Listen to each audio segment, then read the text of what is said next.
Hello again, and welcome to Red Talks, our weekly show here at the Redhouse Art Center in Syracuse, New York. Hi, my name is Hunter Foster. I'm the artistic director for the Redhouse Art Center, and we thank you for joining us for Red Talks, which we do every Tuesday at 6:30, and we're so happy to continue this. We started this back in March, and we're thrilled to keep doing this. And yeah, it's been sort of amazing. We've had some really great chats over the summer and now going into fall. We have some really exciting things to talk about, which I'm so excited about because obviously, the pandemic has had a devastating effect on our community, obviously on the arts. But we've got some things that are coming up, which I want to tell you a little bit about. The first thing is the Polar Express. So this is part of our education, it goes through our education department, and we've partnered with the Most, and we are doing this really, really cool production of the Polar Express. And it's being done with shadow puppets. And we started taping last night. We're taping it tonight, finishing tonight. And we've just putting it together has been a real thrill to take this story and sort of using shadow puppets to sort of create this holiday classic. And that you can, if you want to get some information, please go on the redhouse.org onto our website, and you can check out how you can get tickets for this, and you get a little kit actually, which is really cool. A little kit comes with like hot cocoa and some other things for your kids, and but the kits are limited, so we only have a certain amount of them. So, but when the kits run out, we will still be able to stream this show. You still can buy tickets for it through the holidays. Let me give a little information about it. So, it is a co-production with the Most, and it's sponsored by Visions Federal Credit Union, and additional support by Patricia Electric and Host Engine Films. And the kits are on sale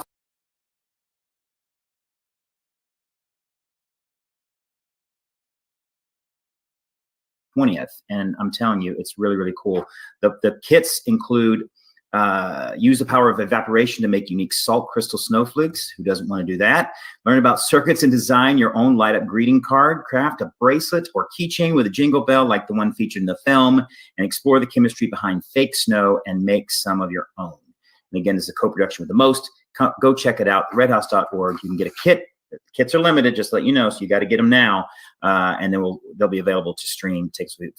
Available to stream right after that. So it's the Polar Express, and that's coming up next. Now we also have. I'm really, really excited to talk about this. So obviously, Netflix and Hulu is a big thing right now. Everyone's watching it, and getting hooked on shows and binge watching. So we're going to come up with our own online series called The Path Through. That's right. It's called The Path Through. It is a new online series written by Mike DeSalvo, who wrote Trophy Room for us at the New Works Festival last year. It is going to be right now a 9-part series of little shorts that'll actually go through the new year and actually go all the way to April. And it'll be little shorts that you can binge watch. You can watch every other week here on Red Talks. And we're going to do the pilot actually next Tuesday, starring Jen Cody. We'll do the pilot next Tuesday at 6:30. And yeah, I'm really, really excited about this because, it's something you can watch every other week, and it's something you can binge all together. And it's written, Mike, it's sort of a pandemic sort of show. It's something I went to Mike earlier in the spring. I said, can you write a show about the times we're living in? And he did. And we've decided to cut it up into 9 different episodes. So please check that out. We get more information on our website, theredhouse.org. I also want to say about our New Works Festival. Our New Works Festival is, I'm in the process of reading all the plays. We had about 33 entries into our New Works Festival, which was a huge success last year. And we're not doing a musical this year. We're only doing a play. The play will be virtual. We'll do it on Zoom or on StreamYard just like this. It's going to happen in the first 2 weeks of February, and we'll stream it on Red Talks probably around February 15th or 16th. And I'm really excited about that because a lot of the plays that have come in obviously are dealing with the pandemic, post-pandemic. And so people have obviously been writing and being very creative during this difficult time. And that's what, sometimes things like this creates great art. So we're really excited about these new plays that are coming down the pike. And I've had a thrill reading them, and we're going to make our selection very soon, and we're going to announce it in December of our play that will be a part of our New Works Festival, which will be a 2-week workshop, and then we will stream it for free for everyone sometime in the middle of February. I'm quite picked the date yet. Okay, now to the main event, which I'm very, very excited about, is we're actually doing a play. That's right. We're doing our first production actually in the theater that we've done. Obviously, we've done stuff virtually with still waiting for the host, but we are going to do a play, and it's A Wonderful Life, the live radio play. And I've actually directed this production before. It's written by Joe Landry, who is a pretty accomplished playwright himself. And It's a Wonderful Life is one of the classic stories. I mean, it's one of the classic Christmas stories. It sort of makes you appreciate life. I watch it every year. I never get tired of it. I love all those characters. Frank Capra, great film. And we're going to do the radio play version of it. And we're going to have live actors in our theater. We going to shoot it with 3 cameras. If you don't know what a radio play is were the Netflix of the 1930s and 1940s. And basically, there was no television, and we sat around the fire, listened to the radio, and then you would do these radio plays where these actors would play 30 different characters. There's what's called the Foley table. You've probably seen this, where you would create these sort of acoustic sounds. We have a huge Foley table that's at our theater right now. Like a wind machine is this crank, and it creates wind. Sometimes like a sheet of metal is for thunder. Walking in the snow is like cornflakes, and you sort of, you can on like a baking sheet, and you can make snow sounds, which is really, really a lot of fun. And we're going to put all that together, and we're going to start streaming that. We're actually start rehearsals next week, and we're going to stream it starting December 10th through the 20th. And the tickets are only $20 for right now, $20 pre-sale. So you can buy $20 right now on our website, theredhouse.org. And after the 10th, they'll go up to $25. So it's a good time to go get your tickets now. And they make great gifts. That's right. They make great gifts. So, I mean, if you're thinking about what am I going to get my significant other or my parents or my grandparents, my aunts and uncles, it's $20. Give them a gift to come see It's a Wonderful Life, the live radio play, written by Joe Landry, and it's starring some of our favorites here in Syracuse: Margaret Mitchell, Stefan Brunson, Robert Denzel Edwards, Benifert Dabu, and Brendan Didio. So come check us out. All right. So without further ado, I'm going to bring on Joe Landry. First of all, thank you so much for joining us on Red Talks. It's great to have you. We've worked together on this show. I think you adapted it for Bucks County before me with Gordon Greenberg, and then I came in and sort of did it sort of the second year. What was it? First of all, what was your inspiration? Was this your first translation into a radio play, It's a Wonderful Life, or had you done others before that? This was my first radio play, and it actually started as a non-radio play. It started as a regular play. What do we call it? It's just a play that wasn't a radio play. That was done a number of years ago for a dear friend of mine, Frances Rose Congella, who is the drama director at Fairfield High School. And I've known her since I was a kid, and she's been a big fan of the film as I was, and she was looking for an adaptation to do with her students. So the first version I wrote was a full stage version with cast of 30, and that was done a few times. And then there was this second adaptation, which was the radio version, which was done in the late 90s originally. And yeah, I know it was done at Bucks twice, and you did it the second time there, and it was great to work with you there. What is your sort of history with radio plays? Well, I feel like my history of radio plays kind of starts with my history of growing up with classic film, and with film of all type. But I worked at the public library in my hometown in Fairfield, Connecticut, and that was back in the days of 16 millimeters. So Wonderful Life was one of the films in their collection, but they also had a big collection of vinyl. So I started to learn about radio plays through their spoken word section. So there were a number of radio plays there, and I of course heard War of the Worlds and a number of other classic ones. I actually did not hear the version of, there are at least 2 or 3 different versions of Wonderful Life that were done in the 40s, and I didn't hear those at that period, and I didn't hear those actually until after I did my adaptation. But the adaptation process was kind of immersing myself in that world of storytelling and the world of how you do everything, only through audio. It was around the same time that Woody Allen's film Radio Days came out, when I was working on the first adaptation of this, and I really enjoyed that film a lot. And that was, of course, very nostalgic and had a lot of sort of backstage, of how radio plays are put together and that sort of thing. So, so it's kind of that's sort of some of the inspirations for how it happens. And you obviously you have these characters.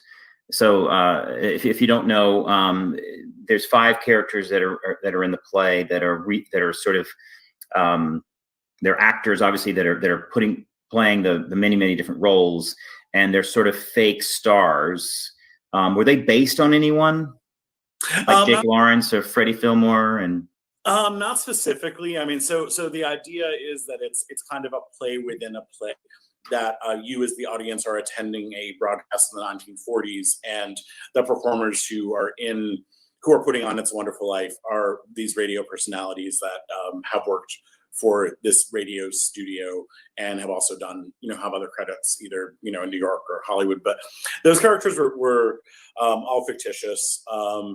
I think maybe the only name that may sound familiar is Freddie Fillmore. I'm also a huge I Love Lucy fan, and Freddie Fillmore was the name of the character who hosted a number of radio plays on I Love Lucy. So it's a little bit of a nod to Lucy with that character name.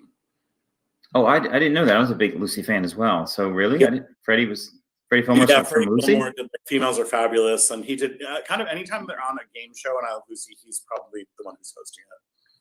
Females Are Fabulous. His name was that actor. Oh, it was Fred Nelson. Yeah, with the mustache and the yes, and well, that was Jack Benny, but he was a great character actor, and so that's a little bit of a tip to that.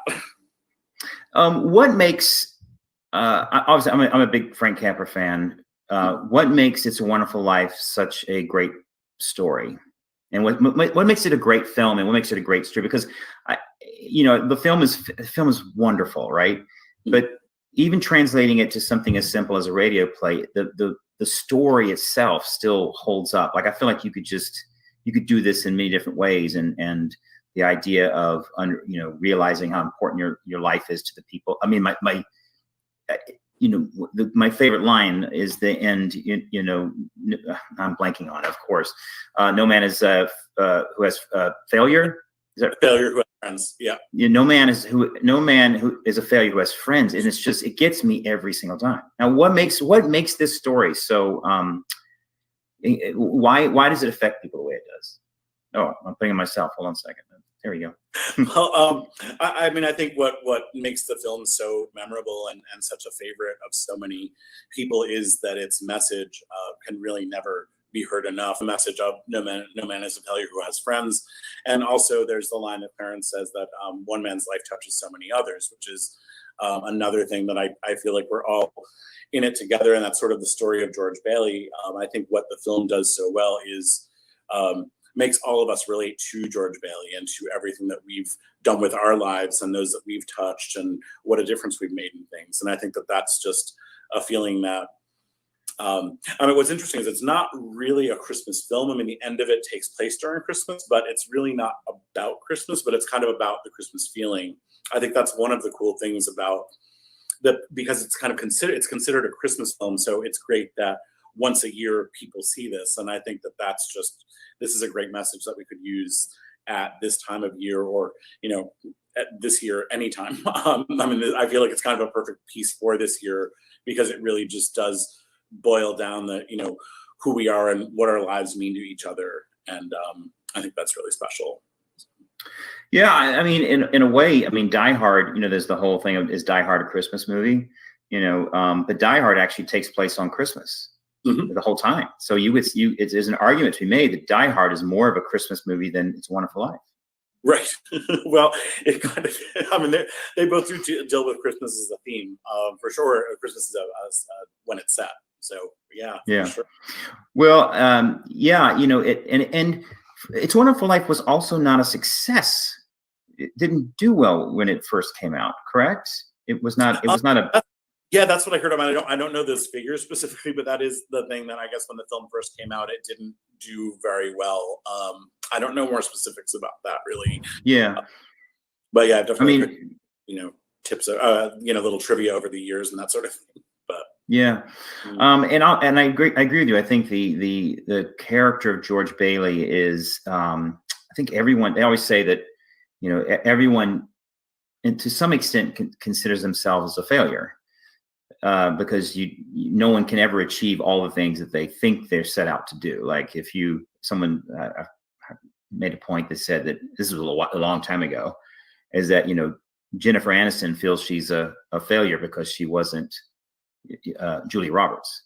You know what I mean? Like we always compare ourselves to the things that are that we didn't do, or the things that other people have done, and we sometimes don't see the things around you. I mean, what is that? What's the John Lennon quote?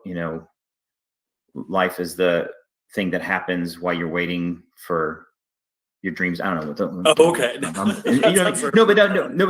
it's the idea that while you're waiting for, we're always sitting there going, well, when I get this, and when I become this, and I get on Broadway, and I have win the Tony Award, and I'm just talking about from the theater perspective, but and we don't realize, and when you take stock of the things that you've actually done and the relationships you had and the people you're around, I mean, when you basically, if you realize that those are the most important things, the things that you have accomplished a lot because you maybe have affected other people, or you've had your relationships, your family, so I think it's such a great message. And especially now, because the one thing I think we all sort of to steer it a little bit back towards the pandemic is that we all sort of took stock in our own lives in a way, especially theater, because maybe we all took it a little too much for granted, like, right? Right. Yeah. I think that's definitely something we felt this year. I mean, I feel like when this is over, that we will hopefully not take the things for granted that we used to. Earlier it was even like, oh, there's toilet paper in the store again, and then there's, like that sort of thing, or Lysol. It's like, wow, a can of Lysol. Like I never knew how important this can of Lysol was. So, yeah. But yeah, I think with George and with a lot of us, I think that we are dreamers. That it's about we want something else, and the taking stock of what's around us. I think that's something that the pandemic has made us sort of realize our living space and the things that are around us and how important they are to us. I was once given that advice as a writer, and I feel like I don't necessarily have writer's block. I feel like I have a lot of ideas all the time, but figuring out what's important to write about, I was given the advice of like, well, what's around you? Like, what is in your space right now? Because those are the things that mean something to you. So there's maybe a little bit of George Bailey there, or what George Bailey learns in Wonderful Life.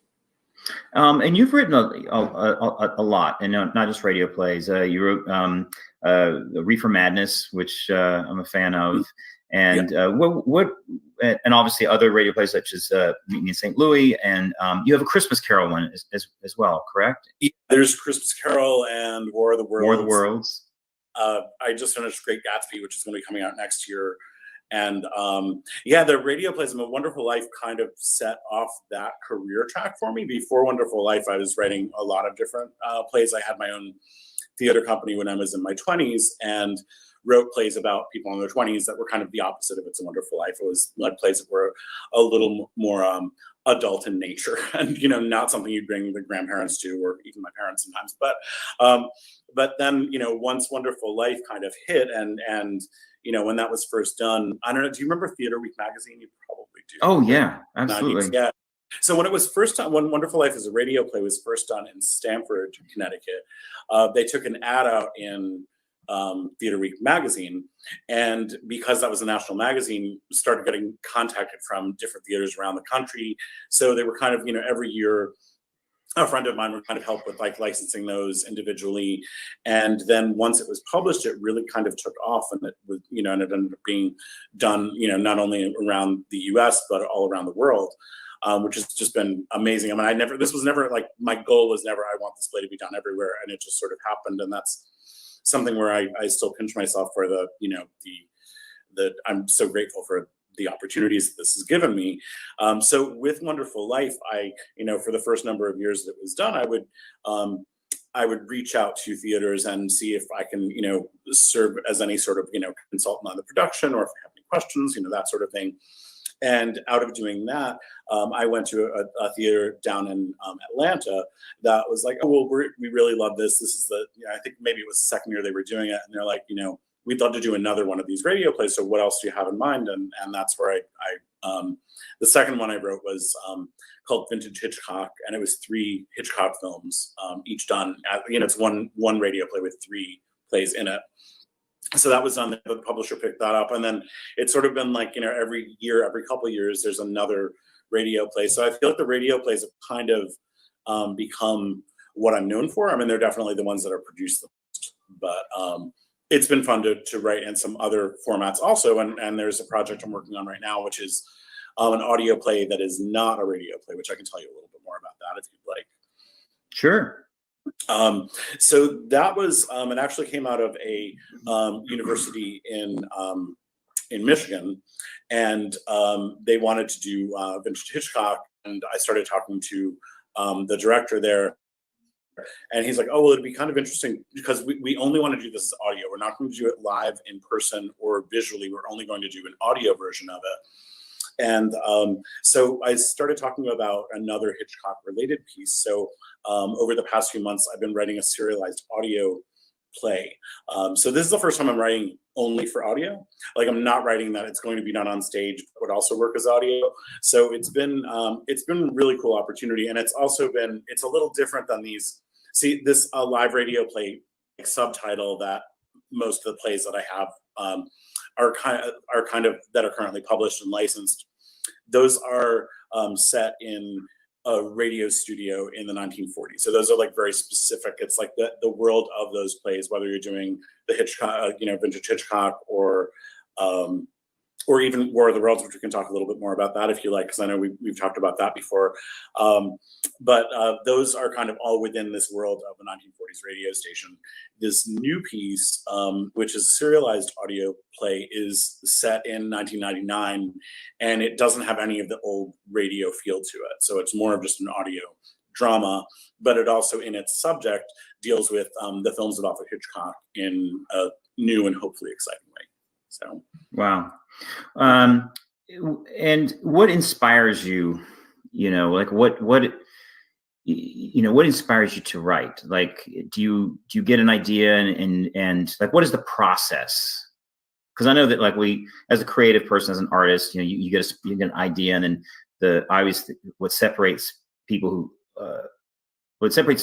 people who have ideas and people who actually do things is you put pen to paper, or you open up the laptop and you start to work. Like, there's a lot of people who have great ideas, but they don't have the will to do it. And what is that process like for you? Well, I feel like definitely deadlines are good. The idea of I need to have a draft of this done by then will make me get it done by then.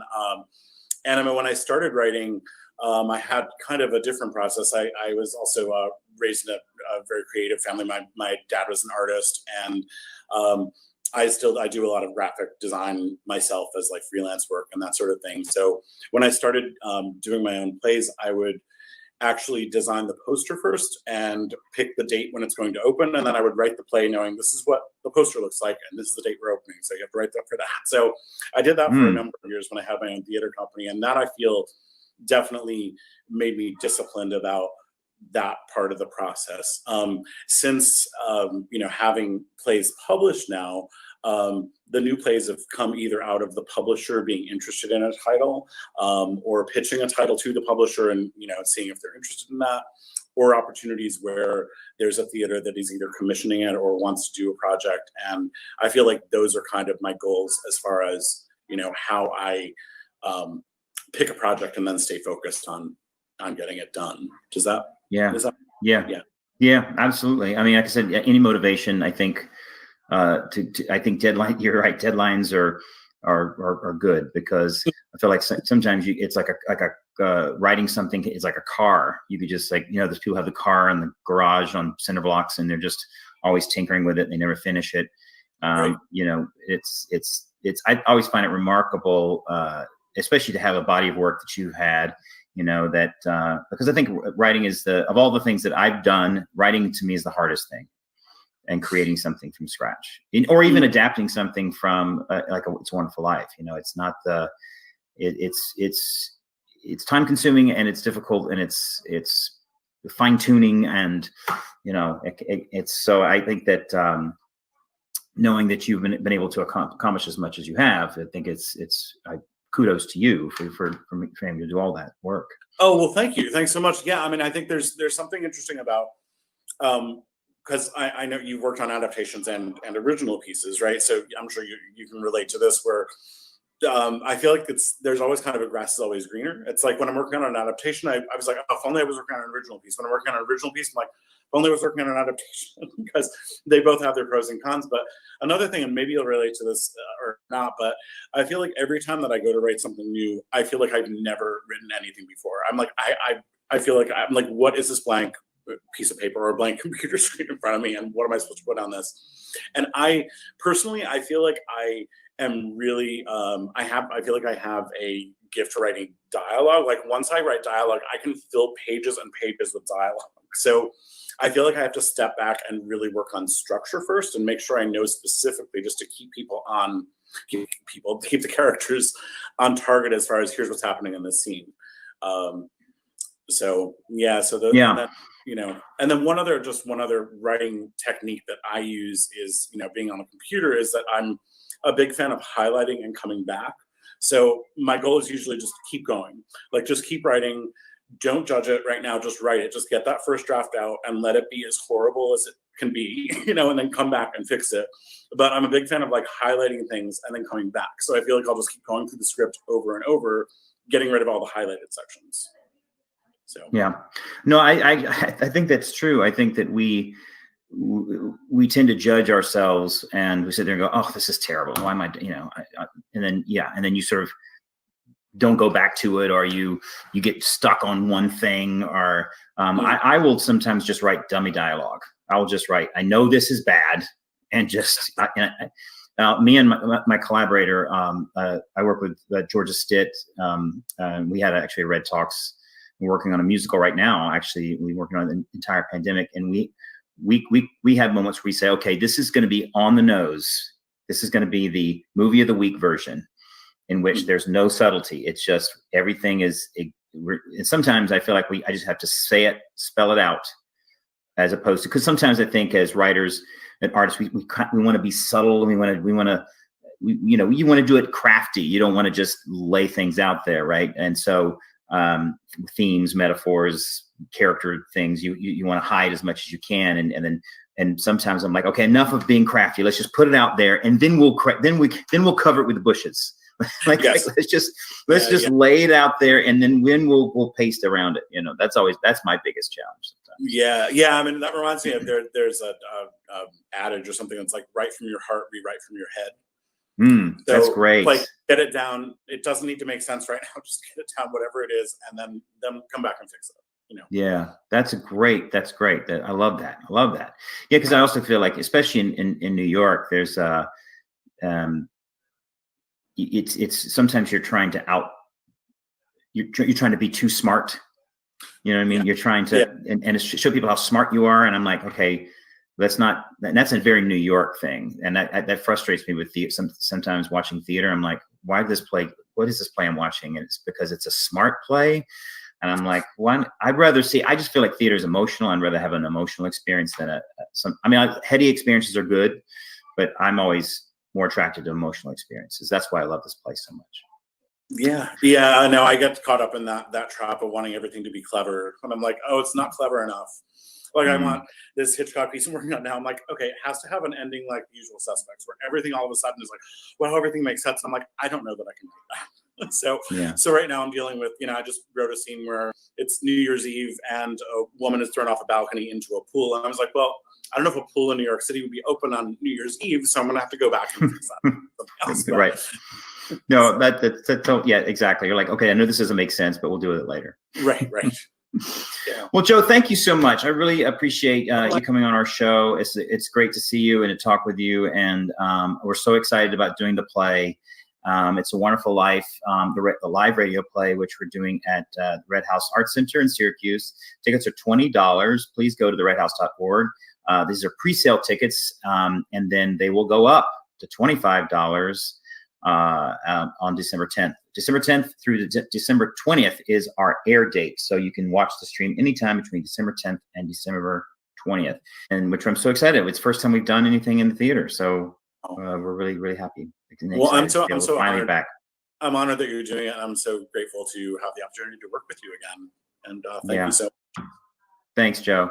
Yeah. Well, so thanks everyone for joining us tonight for Red Talks, like we do every Tuesday at 6:30. And just a reminder that next week we will be doing a new play called The Path Through by Mike Salvo. It'll be starring Jennifer Cody. It is the pilot for our first ever online series. It's going to be like Netflix. So you're going to be able to watch it every other week. And we'll do the pilot in 2020, and then we'll do the rest of the series in 2021. Just a reminder that we have the Polar Express. Please check out the Polar Express, the redhouse.org, which is also streaming from December 10th to December 20th. You can get tickets and a kit. You get a kit. That's exciting. But the kits are limited, but then we'll be able to sell tickets after that. So you can see this wonderful production, which I got a chance to see some last night. And I'm telling you, it's really, really creative, really well done. And please come check that out as well.